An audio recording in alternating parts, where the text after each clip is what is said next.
en lo que hoy estamos celebrando, en la fidelidad del Señor y la obra que ha hecho, pero también mirando hacia el futuro y lo que esperamos que el Señor siga haciendo hasta terminar esta obra. En otros momentos ya hemos estudiado Primera de Tesalonicenses, así que tenemos en mente algo del contexto en esta carta. Podríamos resumirlo así. Pablo, en su primer viaje misionero, estuvo principalmente en la provincia de Asia de aquel tiempo, y en el segundo, el Señor fue encajonando el ministerio de Pablo y terminó con una visión una noche, sabiendo de que Dios le estaba llevando a que pueda ir a Macedonia. Y cruzando a Macedonia, llegó a la ciudad de Filipos, donde se empezó una iglesia. Tenemos una carta en nuestras Biblias escrita a ellos. Y el segundo lugar a donde llegó Pablo fue a Tesalónica. Esta era una iglesia, una ciudad, muy importante. Estaba en un camino muy transitado y Pablo eligió esta ciudad porque él quería que el evangelio se disperse por todo el mundo. Y pensó: una iglesia sana, fiel, ahí establecida, va a servir para alcanzar con el evangelio a toda la región. Y estaba en lo cierto. De hecho, Dios había preparado ya las condiciones y usó a Pablo para que se pueda establecer una de las iglesias más influyentes del primer siglo de la era cristiana. Porque ahí en Tesalónica empezó a crecer una iglesia que iba a desparramar el evangelio no solamente en Macedonia, sino que también en Acaya, la provincia de al lado, y en todo lugar su fe en Dios se había extendido. Así que Pablo llegó ahí a Tesalónica con esto en mente y empezó su ministerio, y Dios le dio fruto muy rápido. Gente empezó a escuchar y a responder al evangelio, y empezó Pablo a invertir todo su tiempo a instruir a estos recién convertidos. Y en muy poquito tiempo, el apetito de estas personas hizo que esta obra creciera y empezara a madurar. Pero como solía pasar en el ministerio de Pablo, se levantó una sedición que hizo que él tuviera que escapar por su vida. Y tuvo que dejar atrás a esos primeros convertidos, esos recién convertidos. Y aunque él siguió predicando en otros lugares, él no podía dejar de pensar en la iglesia en Tesalónica. Para él, estos eran hijos espirituales. Entonces, él tenía una carga en el corazón, pero no podía volver ahí. Las cosas no estaban bien. Pablo tenía un pedido de captura. O sea, él no podía volver a Tesalónica. Y lo que decide hacer es mandar a Timoteo para que pueda ver cómo estaban las cosas allá y traerle el reporte. Llega Timoteo a Tesalónica y el Señor había hecho una obra preciosa ahí. Aún sin Pablo, esta iglesia no se había quedado donde estaba. Esta iglesia había seguido avanzando.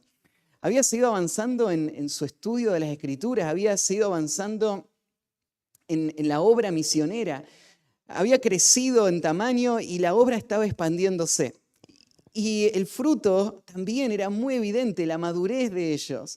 En tan poco tiempo era sorprendente. Así que Timoteo volvió muy contento y con todo el ánimo le dio el reporte a Pablo, y Pablo se llena de gozo. Igual que Juan, no tiene más gozo Pablo que ver que sus hijos anden en la fe, ¿no? En el camino de la verdad. Así que Pablo va a escribir esta carta con un corazón lleno de gozo y gratitud. Es una carta muy especial porque, a diferencia de otras, él en esta carta no va a decir nada malo de esta iglesia. Hay cosas para mejorar, sin duda, pero es una iglesia ejemplar. Y Pablo quiere resaltar eso. Esta iglesia había sido un ejemplo para muchas iglesias, pero también esta iglesia tenía cualidades que Pablo quería que sirvan como modelo para muchos más. Así que escribe esta carta y respalda a esta iglesia, le anima y también les corrige en algunas cosas que necesitaban reafirmación. había algunas cosas que aún no entendían completamente y necesitaban protección del apóstol por los falsos maestros. Así que cuando llegamos al capítulo 3, Pablo está terminando la primera parte de la carta en donde él está hablando de lo hermoso que es la iglesia ahí.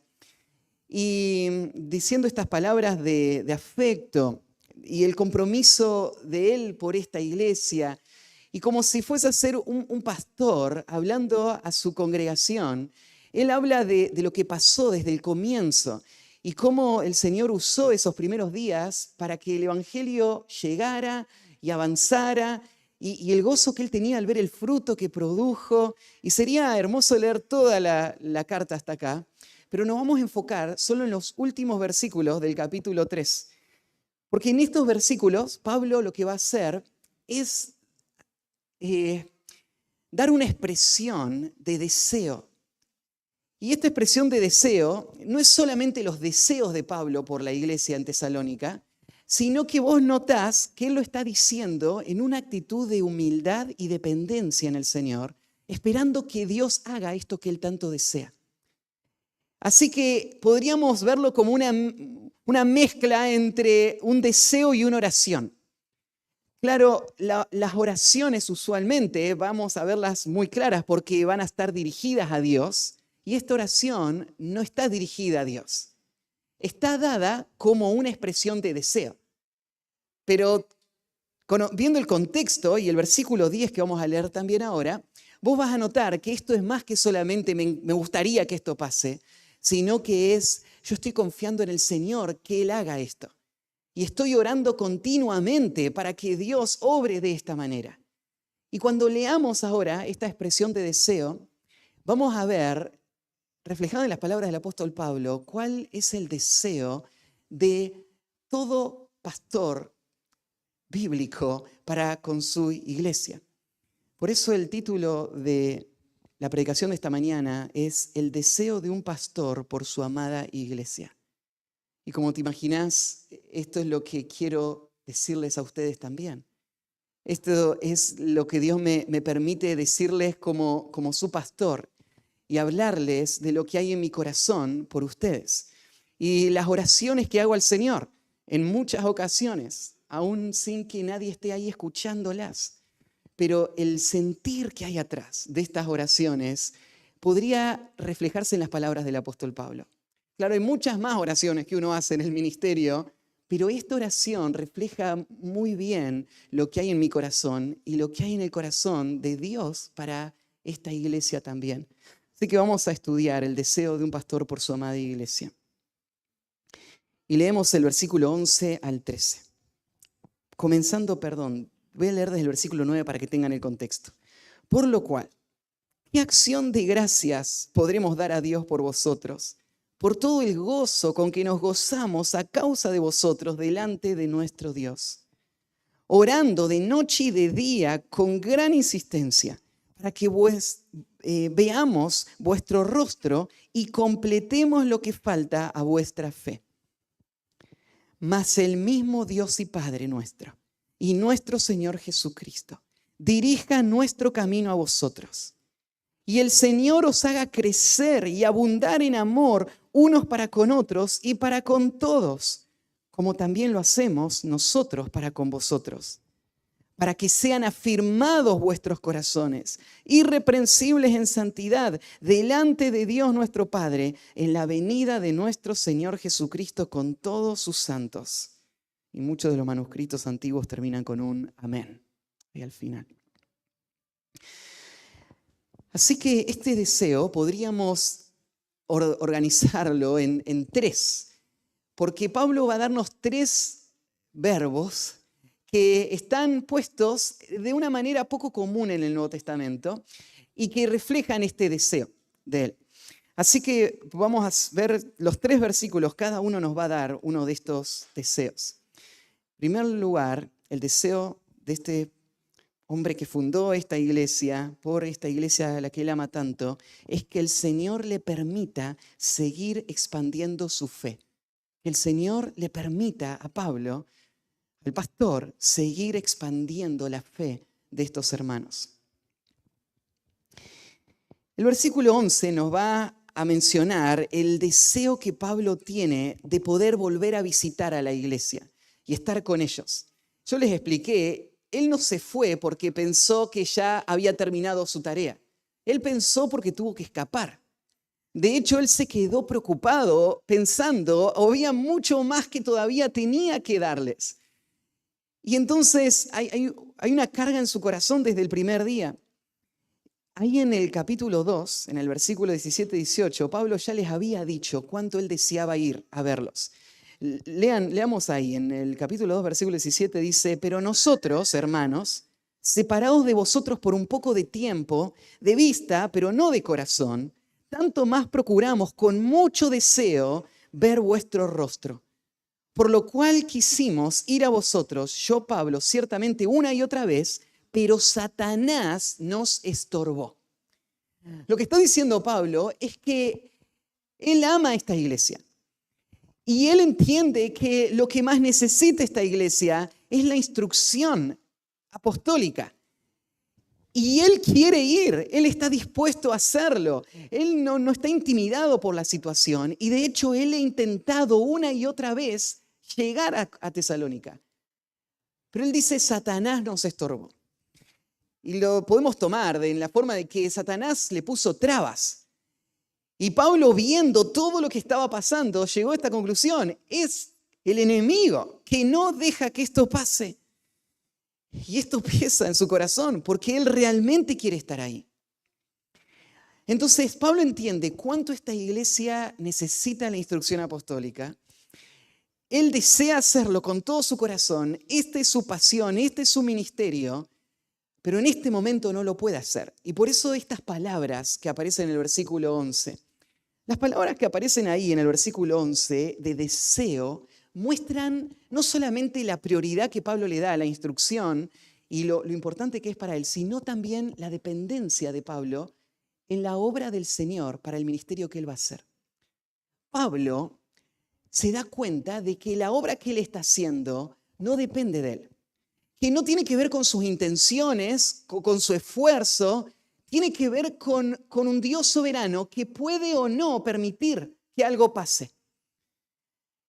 Y entonces, con un corazón humilde y dependiente de Dios, él está mostrando que él no hace lo que quiere en el ministerio, sino que él ahora se va a sujetar al Señor y va a mostrar este deseo que se vuelve un pedido. El pedido de Pablo para Dios es: Señor, concédeme estar con ellos. Concédeme estar con ellos todo el tiempo que hace falta para que yo pueda cumplir esta tarea. ¿Cuál es la tarea? ¿Por qué Pablo quiere ir a estar con ellos?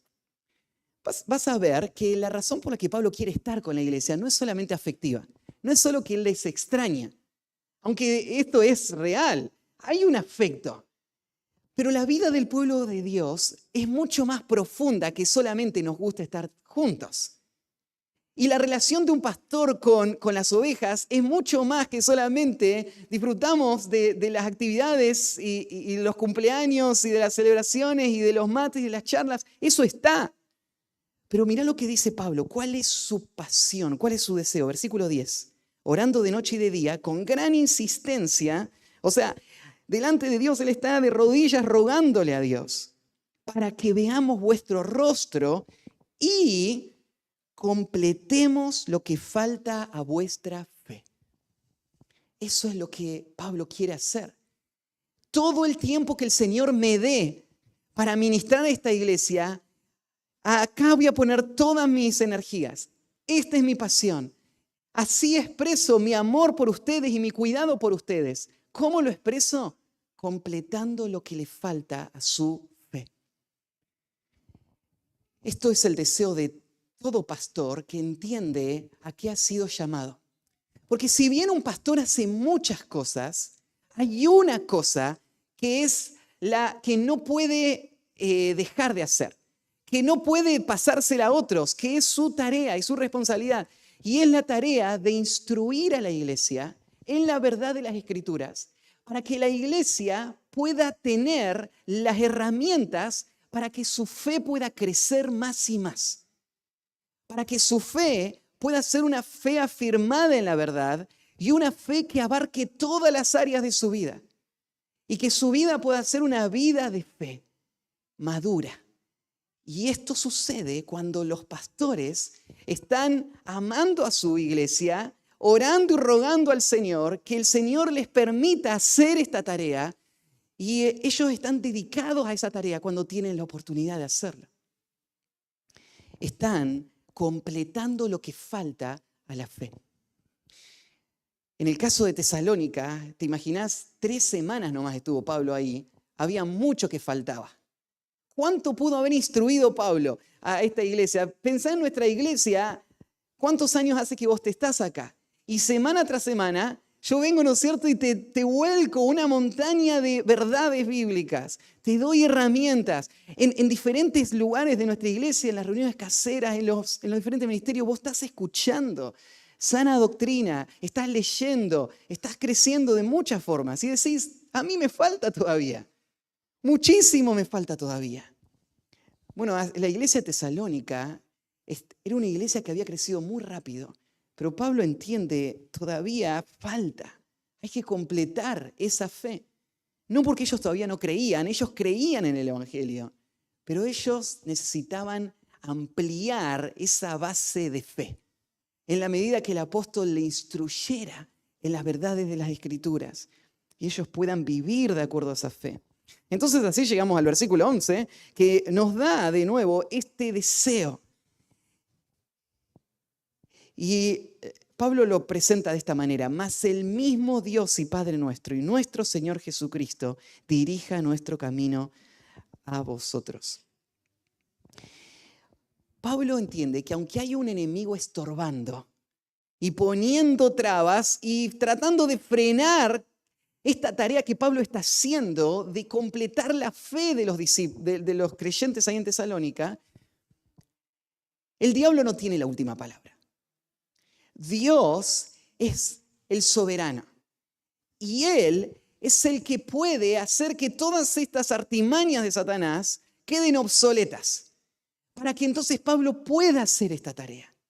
Y por eso su esperanza está en la obra que Dios está haciendo en la iglesia y la obra que Dios va a hacer a través de él. Así que Pablo ora para que Dios le permita a él, sin importar lo que el diablo quiera hacer la tarea que fue enviado a hacer. Nuestra iglesia está en una batalla constante. Hay un enemigo queriendo destruir. Y él haría lo que sea necesario para esto. Satanás es un ladrón que vino para robar, matar y destruir. Si Satanás podría, él me mataría. Y él mataría a cualquier obrero de Cristo. Él quiere silenciar al pueblo de Dios. Él quiere distraer, él quiere distorsionar. Y la verdad es que yo no sé cuánto tiempo más el Señor me conceda completar la fe de ustedes. Porque la vida es frágil. Y estoy a una respiración de estar en la presencia del Señor. Solo Dios sabe cuánto tiempo más voy a estar acá. Solo Dios sabe en qué manera voy a poder hacerlo. Pero quiero que sepan esto. Esto no lo va a decidir Satanás. Esto lo va a decidir Dios. Y en las manos de Dios yo me encomiendo cada día rogándole al Señor que me permita hacer mi ministerio, aún en medio de toda la oposición, hasta que cumpla esta tarea y pueda completar la fe de todos ustedes. Es el rebaño que el Señor me confió y son las personas que el Señor pone delante mío para instruir cada semana. Y esto es lo que hay en el corazón de Pablo. Él confía en Dios y lo llama, mira, el título que usa es: mas el mismo Dios y Padre nuestro, y este mismo que aparece ahí es como un intensificador del sustantivo, de la expresión, el Dios, el mismo Dios, es Él mismo el que va a sostener. Entonces, aunque hay un enemigo atacando, Dios mismo es el que va a decidir y Él va a conceder esto que yo le estoy pidiendo. El mismo Dios y Padre nuestro y nuestro Señor Jesucristo dirija nuestro camino a vosotros. Muchos comentaristas notaron algo interesante de cómo Pablo lo está diciendo. Porque ves que Pablo dice, Dios, el mismo Dios y Padre y el Señor Jesucristo, no dice dirijan nuestro camino a vosotros, sino que dice dirija. O sea, Dios el Padre y Jesucristo son un sustantivo singular que hacen que haya un verbo singular. Esta es una forma de mostrar la convicción profunda que Pablo tiene en la doctrina de la Trinidad. Y si bien no la está explicando acá, él la da por hecho. Dios es el que va a obrar de esta manera y concederme esto. ¿Y quién es Dios? Dios es el Padre y es el Hijo. Él es el que lo va a hacer. Entonces él está refiriéndose a Dios Padre y Dios Hijo como un solo ser que está obrando en un verbo singular. Él dirija nuestro camino a vosotros. La expresión acá dirigir no tiene tanto que ver con orientar, porque Pablo sabe a dónde quiere ir.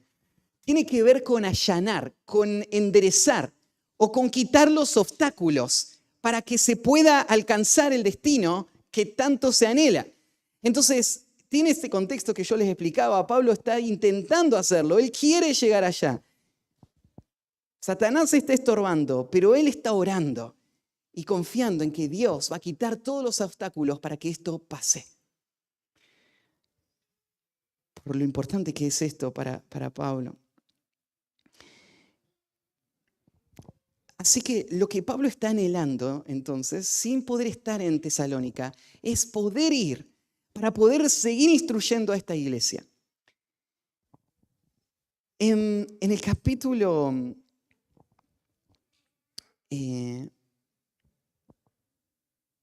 Bueno, la pregunta que nos podríamos hacer es si es que el Señor respondió esta oración del apóstol Pablo. Y cuando leemos la segunda carta de Tesalonicenses, estaba buscando la cita pero cometí un error acá en el tipeo. En la segunda carta de Tesalonicenses, Pablo señala, déjenme ver si lo encuentro en el capítulo 3. Ahora lo voy a encontrar. Que la iglesia, de hecho, aunque él todavía no había podido llegar y estar ahí, la iglesia de hecho estaba creciendo en fe. Este crecimiento de fe, al fin y al cabo, no depende de un hombre. Pablo quiere hacer esta tarea. Él es el apóstol. Pero aun cuando Pablo no pudo llegar a esta iglesia y hacer lo que él estaba queriendo hacer para que se complete su fe seguía avanzando. Seguía avanzando porque el Señor es el que está edificando la iglesia. Y la iglesia no depende de ningún hombre en particular. Y puede ser que Satanás puede estorbar a un hombre para llegar y estar con ellos. Pero Satanás no puede evitar que Dios cumpla su promesa de edificar su iglesia.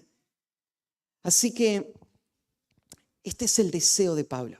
El deseo de Pablo es él poder hacerlo. Y esa es su oración. Y él quiere ir. Pero su confianza está en que Dios lo va a hacer hasta el final. Podríamos pensar entonces en este primer punto, ¿cuánto está creciendo tu fe? Si es que esto es la oración de cada pastor por su rebaño, ¿es esto lo que está pasando en tu vida? Si vos mirás para atrás en los últimos años, vos has entendido la verdad más. Vos te has abrazado más a esa verdad. Vos estás dependiendo del Señor más. Lo está reflejando la manera en la que vos estás reaccionando frente a las situaciones. Lo están reflejando los pasos de fe que el Señor te ha permitido dar en estos años. O sea, tu vida de fe está incrementándose. Si es así, esta es la obra de gracia que Dios está haciendo en tu vida. Y esto es la razón para celebrar, porque este es el deseo, esta es nuestra pasión. El avance de una iglesia se mide de esta manera. No se mide por cuánta gente se reúne o los edificios que hayan construido. El avance de la iglesia se mide por esa fe que se va completando cada día más en personas que están entendiendo la verdad y viviendo de acuerdo a esa verdad, más y más y más. Este es el deseo de Pablo. Segundo deseo es que el Señor les haga crecer hasta rebalsar en amor. Que el Señor les haga crecer hasta rebalsar en amor. Y en el versículo 12, de nuevo Pablo está lejos y limitado en lo que él puede hacer, pero él confía en que Dios es capaz de responder estas oraciones. Y en el versículo 12 va a decir, y el Señor os haga crecer y abundar en amor, unos para con otros y para con todos, como también lo hacemos nosotros para con vosotros. El Señor os haga crecer. Pablo estaba convencido de que el crecimiento del pueblo de Dios no es algo humano. No tiene que ver con los programas que usamos o con lo hábil que sean las personas que están haciendo el ministerio. No tiene que ver con las buenas o malas decisiones que estemos tomando. La obra que está poderosamente trayendo el crecimiento se le debe atribuir completamente al Señor. ¿Se acuerdan cuando Pablo dijo, yo planté, Apolo regó, el crecimiento lo ha dado el Señor? Todo el crecimiento, cualquier forma de crecimiento, siempre ha sido el mismo, es el Señor. Él es el que está haciendo crecer la iglesia. Y por eso Pablo no desespera. Imagínense lo que sería para un pastor creer que depende de él que la gente a la que le está sirviendo crezca. Imagínense cómo podría dormir él por las noches cuando él sabe todas las cosas que están viviendo, todos los pecados que aún están asediando, todos los peligros que hay ahí. Y Satanás acechando, sería imposible. ¿Cómo duerme un pastor de noche? Duerme porque él es como el sembrador que sale y echa su semilla y después se va a dormir. Y sin saber cómo,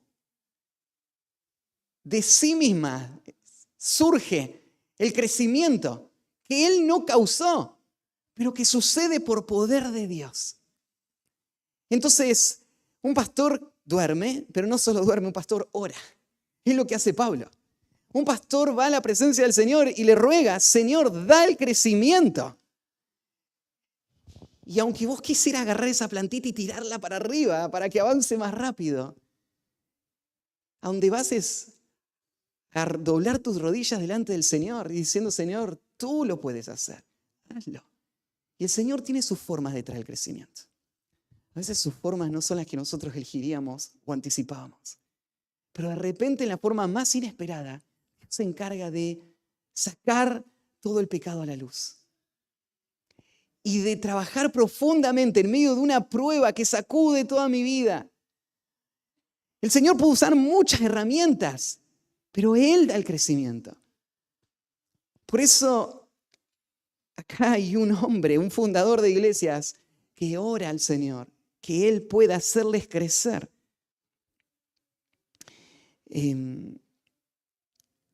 ¿Crecer en qué? Bueno, acá la próxima expresión, cuando diga crecer y abundar en amor, unos para con otros y para con todos. El crecimiento tiene que ver con esto, con el amor que gobierna sus vidas. Y claro, el creyente fue llamado a amar a Dios con todo su corazón, mente, alma y fuerzas, pero Pablo está mostrando acá que el amor a Dios se va a expresar en un amor al prójimo. Y por eso acá está hablando Pablo que lo que él quiere ver en la iglesia es un amor práctico, un amor sacrificial, un amor consagrado, un amor como el de Dios por nosotros, reflejado en nuestra vida para con otros. Y por eso él habla que abunden en amor unos para con otros y para con todos. Esa palabrita y abundar en amor fue la que me llevó a ponerle este título, rebalsar en amor. Porque lo que Pablo está hablando no es solamente que haya amor. Porque cuando alguien se convierte, hay amor. Si no hay amor, no hubo salvación todavía. Esta es una de las marcas más claras de que una persona nació de nuevo. Es que hasta el día antes, esa persona vivía solo preocupada por sí misma. Y en el momento de su conversión, hay un nuevo amor por el pueblo de Dios. Esa persona quiere estar con sus hermanos. Esa persona ahora reacciona y responde a las relaciones como nunca antes. Y ahora no es solamente convivir con otros, sino que es amar a otros y ser amado por otros. Y entonces este amor está desde el día 1. Pero lo que Pablo está orando es que este amor pueda rebalsar. Y acá usa dos palabras, crecer y abundar. Como si crecer no fuese a ser suficiente, agrega un término más para darnos la idea de abundancia, de cuánto amor Él espera que haya. ¿Cuánto amor es el que tiene que haber en una iglesia? Siempre más, siempre más. La iglesia de Tesalónica era una iglesia muy especial, en donde había amor. Y Pablo le resalta esto en el capítulo 4, versículo 9 y 10. Pablo dice, pero acerca del amor fraternal, no tenéis necesidad de que os escriba, porque vosotros mismos habéis aprendido de Dios que os améis unos a otros. O sea, esto ni se los enseñé y está pasando. ¿Quién se lo enseñó? Dios. Y ustedes ya saben esto del amor, así que no hace falta que yo les diga nada. Versículo 10, y también lo hacéis así con todos los hermanos que están en Macedonia. Pero os rogamos, hermanos, que abundéis en ello más y más. Más y más. Es como en un ciclo interminable, donde uno va subiendo el nivel, subiendo la forma en la que está amando, cada vez más. O sea, cuando vos llegues hasta ese punto donde digas, esta es la expresión de amor máximo que puedo hacer por mi hermano. Este es el sacrificio mayor, este es el esfuerzo más grande que hice en toda mi vida. Lo que Dios te va a decir, hay más todavía. Hay más todavía para hacer. Ese amor tiene que abundar, que rebalsar y crecer más y más y más. Y esta es la oración, que abunde ese amor uno por los otros. Pablo quiere que el amor crezca porque entiende la importancia que tiene el amor en la vida de la iglesia.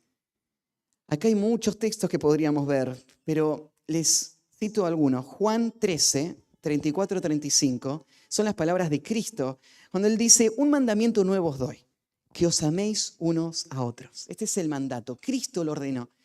En respuesta en obediencia a Cristo, ahora la iglesia tiene estas directivas, pero no solo ámense unos a otros, sino ámense como yo os he amado. Esta es la clase de amor que tiene que haber. Lo que ustedes vieron en mí, así tienen que amarse mutuamente. Y después agrega, que también os améis unos a otros. En esto conocerán todos que sois mis discípulos, si tuviereis amor los unos con los otros. El amor de la iglesia es el testimonio que va a impactar el mundo. Nosotros pusimos ahí en el medio de ese cartel la frase que hemos usado del comienzo de la iglesia para recordar nuestra misión como iglesia. Y es personas creciendo para impactar el mundo. ¿Qué es lo que impacta el mundo? No son nuestros programas, no es nuestro edificio, no es nuestra inteligencia, no son nuestras buenas actividades. Lo que impacta al mundo es el amor. En esto van a conocer todos que son mis discípulos. Por eso Pablo está orando y él dice, lo que quiero para esta iglesia es que haya más y más amor. Lo que rompe el corazón de un pastor son las expresiones de falta de amor. Y uno entiende la inmadurez, uno entiende que va a llevar tiempo, uno entiende, pero cuando uno lo ve, digo, es muy desanimante. Y lleva, ¿no es cierto?, a clamar con más intensidad, Señor, ayúdanos a crecer más y más en amor. Y no hace falta ir por los detalles, todos lo conocemos. Y vemos que nuestra iglesia ama, sin duda, pero hay muchísimo por crecer todavía. Y este es el deseo, esta es la oración. El amor no solamente es el testimonio para el mundo, es una deuda que tenemos. Romanos 13:8 dice, no debáis a nadie nada, sino el amaros unos a otros, porque el que ama al prójimo ha cumplido la ley. El amor es una deuda, no es algo extra que estás haciendo, no es algo por lo que te tenga que agradecer o valorar, porque vos lo debés. Se lo debes a tu hermano. El amor que recibiste de Dios ahora te pone en una deuda que nunca vas a terminar de pagar. Amar a otros como fuiste amado. Y el amor también, el nivel de amor en el que estamos, es un parámetro para entender el nivel de madurez que hemos alcanzado. Porque el resultado de nuestra santificación se refleja en el amor que estamos viviendo. La madurez no se refleja por cuánto conocemos de doctrina. La madurez se refleja por hasta qué nivel amamos.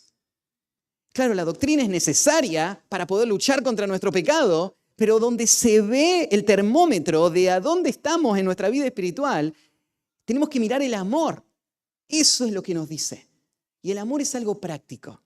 El amor no son palabras.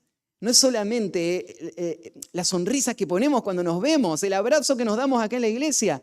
El amor es lo que Cristo hizo por nosotros. Es lo que Dios hizo al enviar a su Hijo a morir por nosotros.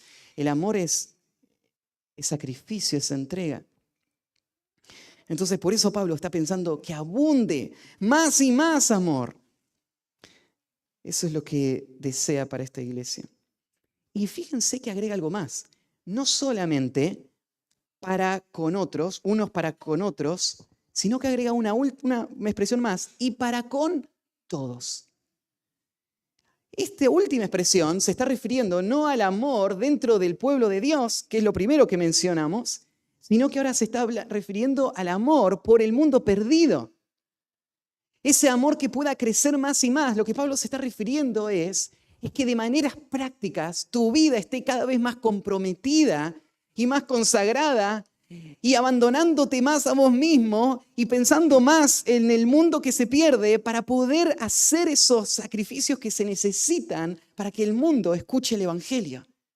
Que el amor abunde más y más significa que tu compromiso económico para sostener la obra del Señor abunde más y más.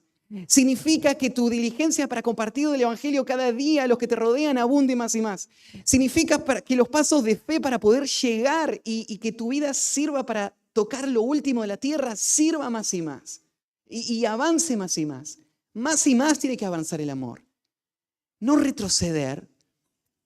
No empezar a mirar cada vez más en nosotros mismos cuando nos vemos amenazados por nuestro entorno, sino amar más y más. Hasta entregarnos por completo y desgastarnos por completo. Y algo precioso que tenía esta iglesia no era solamente la exhortación de Pablo, sino tenía el ejemplo de Pablo. Porque termina Pablo con esto, como también lo hacemos nosotros con vosotros. ¿Quieren ver qué es lo que espero de ustedes? Quiero verles amar de la misma manera que yo les amo a ustedes, dice Pablo. Y que nuestro equipo misionero le ha amado a ustedes. Y cuando vos mirás la vida de Pablo, empezás a ver a dónde le llevó el amor. Y empezás a ver la forma apasionada en la que vive la tarea que él hace por el cuidado de las personas, por llevar el Evangelio. Y esta iglesia lo sabía muy bien. Y sé que no he sido un ejemplo de un amor perfecto hacia ustedes. Y oro que el Señor me ayude a seguir creciendo. Pero quiero ser un estímulo. Toda la iglesia pensando, amemos más, démonos más, gastémonos más, amemos realmente. Ese es mi deseo para mi vida y para toda esta iglesia. Y es lo que Pablo les estaba diciendo, que el Señor les haga crecer hasta rebalsar en amor. El tercer deseo, en el versículo 13, que el Señor afirme sus corazones para vivir en santidad. Que el Señor afirme sus corazones para vivir en santidad. El propósito de crecer y abundar en amor que menciona antes, ahora va a dar lugar a una meta, a un fin, a un propósito en el versículo 13, para que, o sea, que abunde más y más el amor, para que sean afirmados vuestros corazones, irreprensibles en santidad, delante de Dios nuestro Padre, en la venida de nuestro Señor Jesucristo con todos sus santos. Lo que está conectando acá Pablo es cuánto incide el amor en mi santificación. A veces no hacemos esta conexión, pero son inseparables. Y si lo pensamos con detalle, creo que lo podemos ver. Porque ¿qué es lo que te hace caer en el pecado? En el fondo va a haber una falta de amor expresada. Cuando vos te enojaste y explotaste en un momento con tu familia, ¿qué te llevó a eso? Una falta de amor. En este momento estoy pensando en mí, estoy pensando en mis derechos, en en lo que otros tienen que hacer por mí, estoy frustrado por lo que no estoy logrando, estoy mirando mis ídolos, mis metas personales. Claro, no hay amor cuando un hombre cae en la lujuria. Lo que está expresando es un orgullo total, ¿no?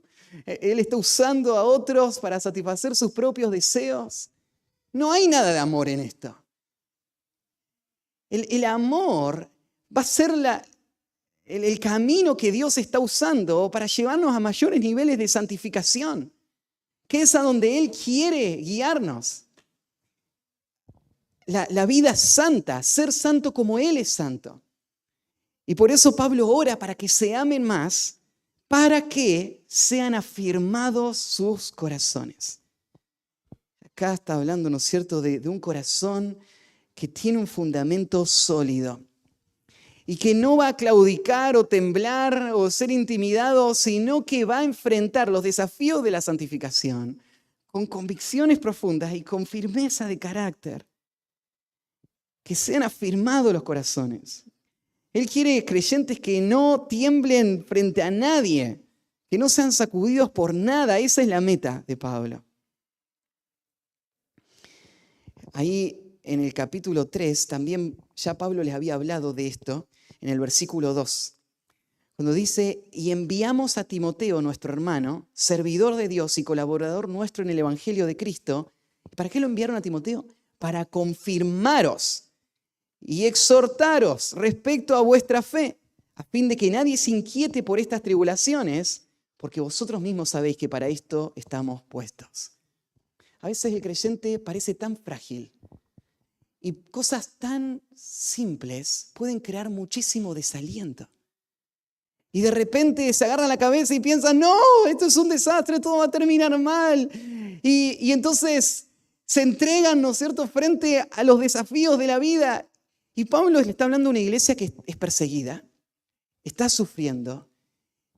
Y Pablo sabe, necesitan a alguien que les acompañe para que tengan más firmeza, para que nada los sacuda, para que miren con claridad su llamado y avancen con determinación.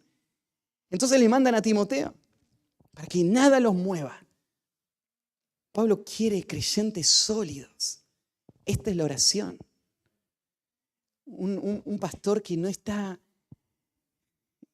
pensando que cualquier cosa que pasa pone en duda todo y sacude los fundamentos mismos, sino gente que se ha entregado al amor a tal grado que ahora sus corazones están tranquilos.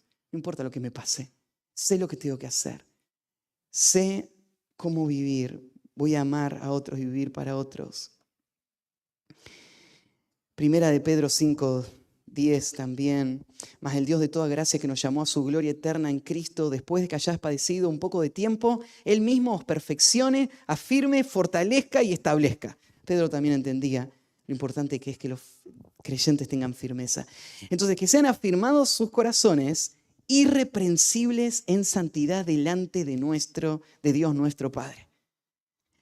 Que se afirmen los corazones para que puedan vivir una vida de santidad, y usa esta expresión, irreprensible en santidad. O sea, irreprochable. No una vida que no peca, pero una vida íntegra, una vida que lidia con el pecado, una vida que no puede ser señalada como un hipócrita, una vida que es irreprensible. Nadie me puede agarrar, nadie me puede desacreditar, porque mi vida de santidad está a la vista de todos. Y ven el fruto que Dios está trayendo en mi vida. Eso es lo que Él quiere que los discípulos sean, irreprensibles en santidad. Acá la palabra santidad tiene que ver con la separación del creyente del mundo para estar consagrado solamente a los propósitos de Dios, viviendo una vida pura que pueda ser aprobada por Dios.